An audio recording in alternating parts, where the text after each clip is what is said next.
مشاهدينا الكرام، إحدى من الاكتشافات النادرة التي تم عرضها في قسم التاريخ القديم وأصول الوسطى للمتحف الوطني هو حجر السلطة أو حجر لدباغة جلود الحيوانات. يحسب هذا الحجر من الاكتشافات الأثرية قديمة ويعود تاريخها إلى عصر البرونزي، وهذا القطعة الأثرية مصنوعة من الحجر وهو في حالة جيدة.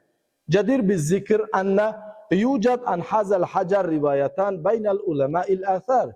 الرواية الأولى إنه كان يستخدم كرمز للسلطة، وهو كان يوضع على داخل قبور الأشخاص الأغنياء، وهو يدل من قدرة الملوك والأشراف في تلك الفترة. الرواية الثانية إنه كان يستخدم لدباغة جلود الحيوانات لكي أن يصنعوا الملابس منها، وهو يستخدم كالمكواة في حياتنا اليومية، وتم العثور عليها أثناء الحفريات الآثارية من مدينة حيسار، وهو ينتمي إلى ألفية الثاني قبل الميلاد.